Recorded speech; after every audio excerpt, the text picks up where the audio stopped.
kusoo dhawow challenge-geena luqadda English aynu ku baranayna kaasoo habeenada inaga kala istaagay dhibaatooyin haysta awoodeed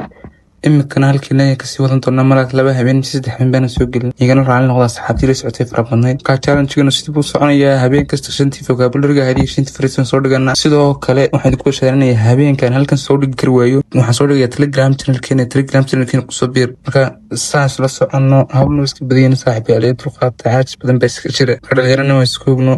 waxaan xiisaa hormar naga noqonaysa marka insha Allah inaan taana ugu dhicin waan rajeynayaa aan barteena kasii wadno idinkuna dhibta meesha ka soo maraya dawladda inta taqeyntaas baan inta cad ka duubayo walaahi hawlo badan baan ka soo maraya idinkuna like-tay ugu dadaalaan like-tay ugu caawisan marka let's start our video marka muuqaalkeena aan bilaabno shanta waxaan marka hore waxaan qaadanaa shanta jumladood ugu horeeya kadib marka shanta jumladood baran waxaan ku xigsinaa shanta vocabulary kadib muuqaalkan saas ugu dhanyahay haylaawina inaan marka hore like saartaan muuqaalkan uguna soo biirtaan cidii aad la share garan karto muuqaalkan asxaabtaada la share garayso jumlada koowaad waxa weeyaan to err is human khaladka bini'aadam ayaa nahay to err is human khaladka bini'aadam ayaa nahay jumlada labaad waxa weeyaan if need be hadii loo baahdo need be hadii loo baahdo if need be hadii loo baahdo jumlada saddexaad waxa weeyaan has this ever happened to you tan oo kale weligaa ma kugu dhacday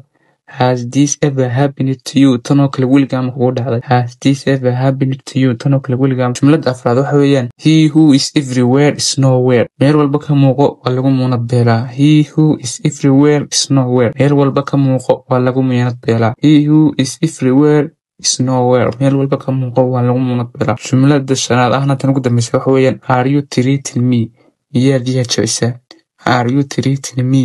miyaad ii hanjabaysaa are you treating me miyaad ii hanjabaysaa marka idinkuna ha ii hanjabine muuqaalka like saara asxaabadiina la wadaaga shantii jumlada saas ku nuugeegin shan vocabulary qaadana kadibna waxaa sugaysan saas muuqaalka lagu soo xumeeyo haddana waxaad kusoo dhawaadaa qaybtii vocabulary-ga marka ereyga koowaad waxa weeyaan employer waa qofka shaqada ku siiya employer waa qofka shaqada ku siiya